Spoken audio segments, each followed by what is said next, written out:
I wonder what Barry Urquhart drinks. Barry Urquhart from Focus Marketing, are you there? Yes, indeed I am, Jeremy. Good morning. And lovely to talk to you again. Well, what a great segue into the topic we're talking about with customer service. It is great to speak to you too. How long have we been talking to each other? It must be 30 years. Oh, I think it's a little bit longer than that, actually. But I came out last year and declared that against ageism. I recognised that my date of birth would no longer define my age, so I declared last year that I'm 34 years of age. So it couldn't have been any longer than 34 years ago. Oh, well, I don't accept the passing of the years. I just enjoy them and get on with it. There's no alternative anyway. If you hear another voice, by the way, Les Ellicus is with me at the dining room table. This is the new incarnation of Cordeaux radio, by the way. So welcome to the dining room table, Barry. I was saying, trying to explain exactly what you did as an expert on the business of service, marketing focus. I guess you advise a lot of people on how to improve their service. But it surprises me that you can still make $1 these days, because it strikes me that no one is interested in giving service or providing service. Well, let me go back to your reference of the court of public opinion. We're primarily a market research company, so we go out there and we research what it is that consumers expect, demand, are happy to pay for.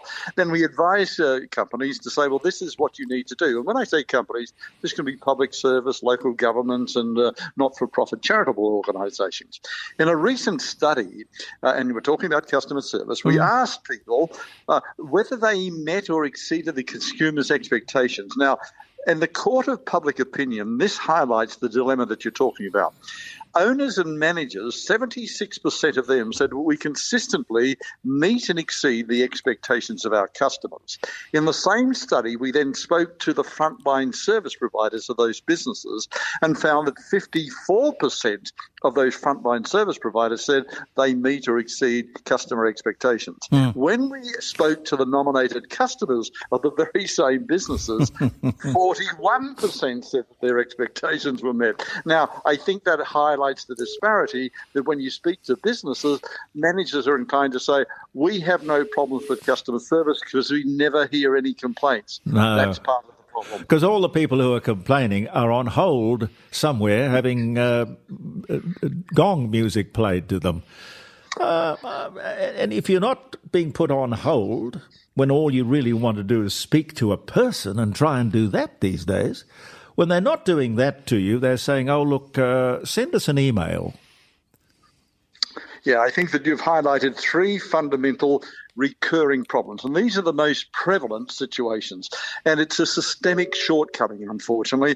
When you've got an automated telephone or online response thing, when people are making contacts and they're told their call is important to us and you're being put onto a line, what people want most of all is not automation. They want access to a human being. Yes. Waiting times is very important. We have researched this over 25 years and find that if you want to provide excellent customer service, whether you're a public service or whether you're a private enterprise organisation or a local government, you've got to say excellent services with, when you're phoning on the phone, 3 rings. Now, that's 9 seconds. Acceptable service is 5 rings or 15 seconds. So immediately, when you're saying that you will wait 2 minutes, 3 minutes, 5, 10 or 15, psychologically, the consumer on the end of the line, because the telephone communication is very intense, the wait time multiplies psychologically 6 times to what is the reality. So a 30-second delay,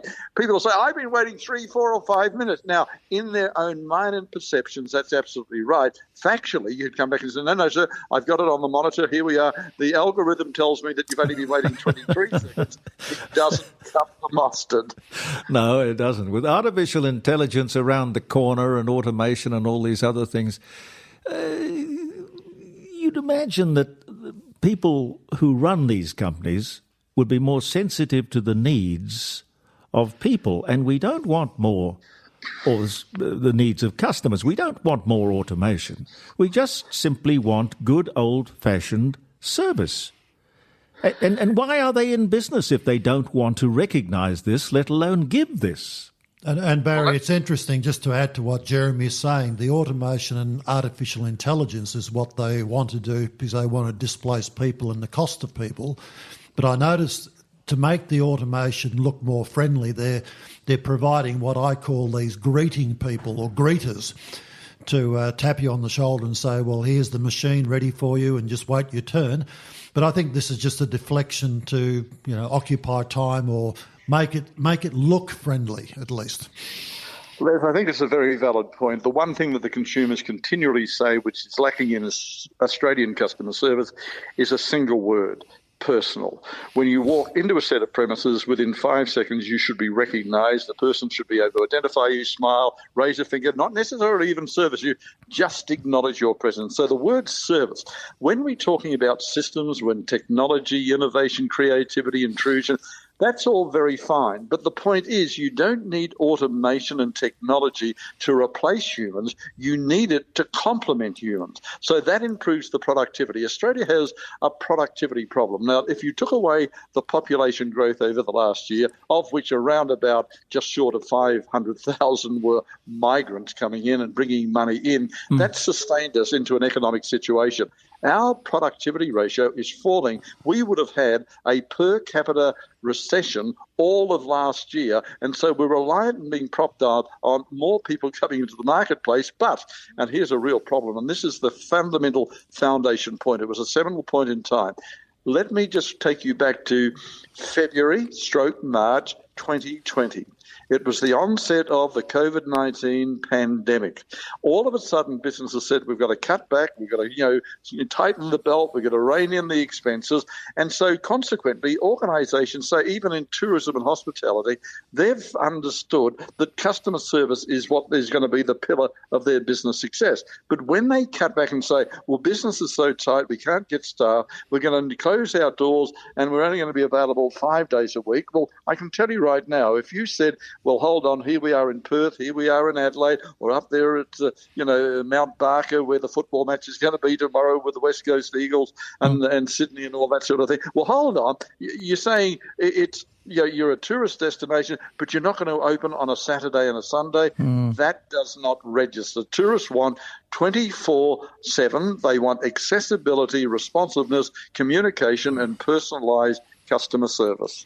You mentioned hospitality.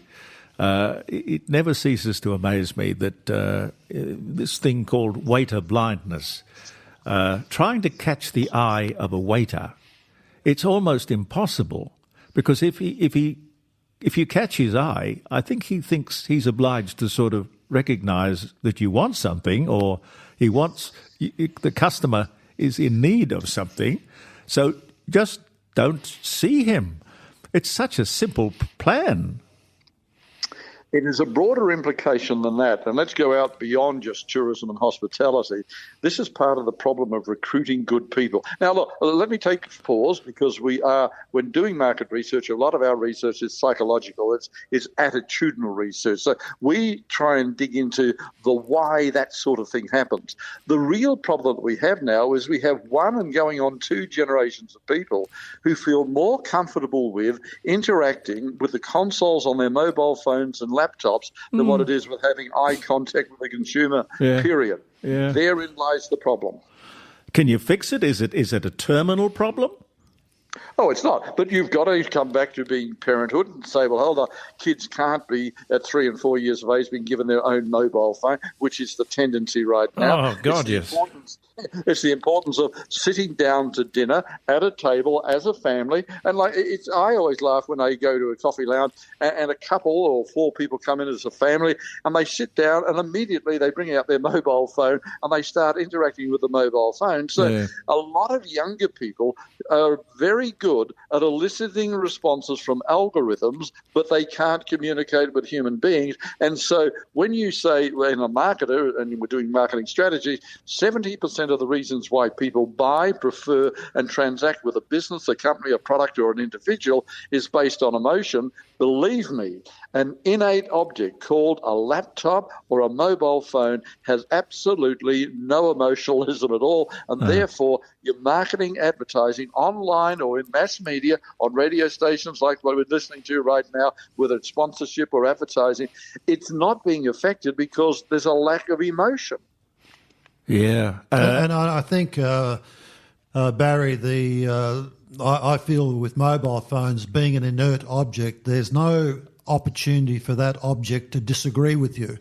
But human beings now, the way they are, and particularly with wokeism being a force of nature as we talk, people don't like to be disagreed with. And of course, the mobile phone won't provide you disagreement, it'll just provide you a service.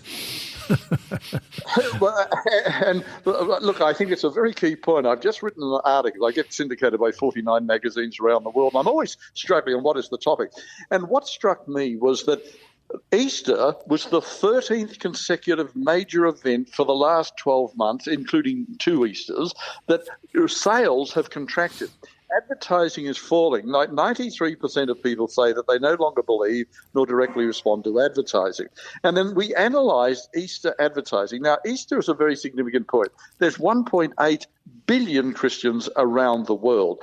Very significant, very religious, but hardly the sort of thing where you say, and I listened closely over that Easter period and building up to the Easter period, what were the salutations that people were sharing? And typically it was Happy Easter. And I thought that seems to be wrong when we're talking about crucifixion and resurrection. And so I listened very, very carefully to a lot of the advertising. When you look at Easter and what it signifies to Christians and believe, it's not about Easter eggs. It's not about rabbits. It's not about Easter bunnies. It's not about hot cross buns. In fact, you were talking, Les, earlier about wokeism. Very interesting. This year, for the first time ever, Australians were able to go out there and buy hot cross buns, which didn't have a cross. They actually had a tick because it was better to be there and not offensive, and it wasn't religious and therefore offending other religions. Now, believe me, what you've got to do is to say, come back to Easter, look at it through a vista, look at it through a hue, and come back to say Easter should be about hope and renewal. Now, if everyone in business today said, what you've got to do out when you're communicating with people, give the implication that when they buy your product, service, or interact with your people, there is a hope for a better day. And then above all else, with renewal, let's go back and say, we will go out there, we will change our advertising, change our marketing, change our pricing policy. Indeed, I was just looking at some facts and figures in preparation for this presentation. Coffee lounges are struggling very badly because the coffee culture is alive and well in Australia, but you get to a certain pitch and then you go into a plateau and profitability falls away. We have been working with a number of organisations based on one client, I hasten to add. So it was his, insights, thoughts and principles that I've now started to inculcate with other organisations. A 2% increase in wage bills for a coffee lounge, which is typically about 40% of their overheads. If you increase wages by 2%, which means more people, better people, that sort of, your sales revenue increases by a minimum of 10%, which is then reflected, and this is the bottom line, it actually, a 2% increase in wages, a 10% increase in revenue, there's a 40% increase in profitability before tax every time. It doesn't make sense not to be able to say that service is expensive. It does cost, but lack of service costs more because it probably is going to cost the viability of your business. But Barry, what do you do against this tsunami of the cost of living that's now made Australia one of the most expensive countries on the planet? Well, we have a problem, and it's a mindset problem because, it's also then comes back to the cost of doing business sort of syndrome. And interestingly enough, what you've got to do is to address that as a reality and a parameter. What we were saying is instead of saying, let's go out and we'll have, Black Friday, Cyber Monday, we'll have Click Frenzy, we'll have Boxing Day sale, have a sale that says cost of living survival opportunities. So we've looked at all our products, our services. We've put together a package which is going to enable you, the customer, our consumers, our loyal customers who we've had a long-standing relationship. We will enable you to address this cost of living dilemma, and you put it into a very positive context, because at the moment it is a mindset, and that's one of the reasons why people are less responsive today, because they say, oh, another ad, no, I can't afford it, and they just delete you. So you're not even on the shopping list, let alone being on the top of the shopping list, because the mindset is cost of living, no, can't afford it, and I'm reining in my expenses. I know what you're saying, Barry, but aren't we creating a false reality? Because there's more and more people now, and there's a large percentage of the population who don't even have $1,000 in the bank anymore. So people are starting to live on the bones of their backsides, unfortunately. Well, Les, let me explain, and for the benefit of the listeners, share with them a disturbing factor. In a per capita basis, and I'm talking domestic debt now, I'm not talking about corporations, they're pretty well buoyant and flush with funds, but as a per capita basis, Australia is the second most indebted society in the world. Now, that's after Switzerland. What I'm talking about is for every $100 in assets, you've got $153 actually in debt, and there is no one other than the Swiss who are more indebted than us. So when you're talking about mortgages and interest rates going up and that sort of, when you're up to your elbows in alligators, you can very quickly forget what the original intent was, and that was to improve your life and have better hope. Yeah, no, I agree. Is there anybody, you know how I think it's Roy Morgan that publish a most trusted brand list every once in a while. Woolworths used to be up there. Qantas used to be up there. At the moment, I think it's the hardware store, Bunnings. I think it's Bunnings. Bunnings, a West Australian company, a long-standing West Australian, from the family of Bunnings. Now, see, they didn't get it right every time, but see, what they've got is they've got hardware, they've got people who are people greeters who are there to greet you, to tell you where to go. Yeah. They have people walking in the aisles that you say, hold on, I don't know what it is, here we go. They are not gender biased. A lot of people think that it was the males who gave away their man caves, and they would go down to Bunnings 2, 3, 4 and 5 times on a weekend. They started to introduce coffee now. Bunnings is now saying, hold on, let's start to relate to this. Now, this is a very key point that a lot of people haven't picked up on yet. First of all, Bunnings is a West Australian-based company, and I spoke at the very last conference that they did at Observation City down at Scarborough Beach when it was owned by the Bunnings family. Yeah. It was then put into receivership, and that's when West Farmers took it over. Yep. Now, I must share this with you. I submitted my bill for the keynote address that I delivered on customer service, which was very funny, but they were in a bad way, and they said, Barry, we've got to address customer service. It was too late and couldn't be so. I got a letter from the receivers saying, hold on, Bunnings has been put into receivership and West Farmers is going to take it over. You've got the option of standing in line and pursuing your debt and getting your recovery of your fee. You'll get part of it, or you can have some Bunnings shares. I took the shares as an option. I said to my wife, we'll put that in the bottom drawer and we'll forget about that. Now, can I tell you that was 20-odd years ago. Yeah. I can't believe that is the best paying speaking engagement I've ever had in my entire life. Yeah, wise choice. But the thing is that if you were going to draw up a kind of a top 10 or a top 5 of people in this country who have got all of this right, they tick all the Barry Urquhart marketing focus boxes. Who would be on that list? Look, I can tell you the Roy Morgan research, and you're absolutely right. It is Bunnings, it is Kmart, it is Target, and that's the discount department stores rather than the department stores. Yeah. So that when people go into Myer and David Jones, they find that there's no products there, there's no people there, there's less stores. The the stores are smaller and the product ranges are narrower. I think that what people are looking for most of all is just to be accessible. So our lifestyles have changed quite appreciatively, and very definitely, let me kind of answer it in a different way. When people are choosing where they're going to go and get good service, and Bunnings comes into this equation very strongly, up until 4 years ago, you could not go online to actually transact with Bunnings. You could go online and see what they had, but if you wanted to buy, you couldn't organise click and collect. You couldn't go in there and pre-order. You had to go into the store. Now, you actually have to have online presence and online transactions. So a lot of the businesses, and now let me step one further. We have got 2 department stores. Collectively, they have 105 department stores between David, Jones and Myer. They've both said that they're going to reduce that number by 20%, and they're going to reduce the size of their department stores individually, collectively, down by about 1/3. So we've got a contracting footprint. Interestingly enough, the best performing retail operation, high street in the world, is John Lewis department stores. Now, John Lewis, exceptional service, but the important thing is 18%, yes, 18%, almost 1 in 5 of their transactions is done online. So when you go into David, and this is a very important point, when people are looking for service, what they're inclined to do, 72% of them will go online, retrieve the data, analyse it, collate it, determine what's the best outlet to go, what is the best price, what will I be buying, what's the deal, and then in an increasing percentage of figures, people are wanting to go back and enjoy the environments and the interactions with service provider. They go to bricks and mortar stores. So it's by and large the operations, and Bunnings has learnt that quickly, very, very quickly. When Woolworths came in with their masters in the department store and it failed very badly, they started to say we've got to interact with that, and that's part of the one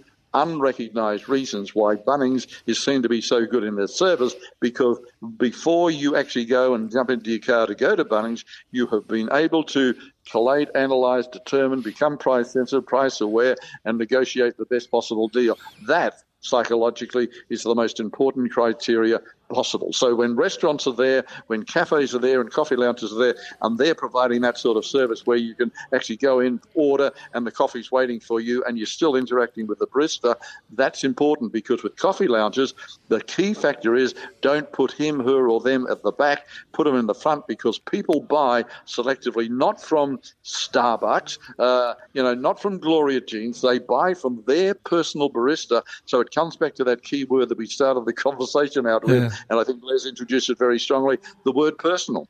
Yeah. Barry, I agree with what you're saying, but Bunnings is a special niche business in the respect that the customers of Bunnings almost demand an immediacy for purchase. So, for example, if your tap is leaking, you need a tap washer. If your PowerPoint's busted, you need a PowerPoint immediately.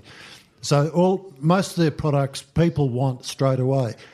The internet shopping, which is an unstoppable phenomena, but it's also a development from mail order catalogues, which are very, very popular in the 50s in the United States. And can you see the eventuality of returning to like the Sears Roebuck mail order catalogue via internet purchasing on fashion, shoes, you name it, except immediately needed products?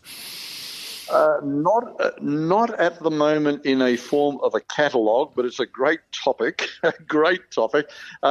The phenomena that has arrived in Australia in the last 12 months is Timu.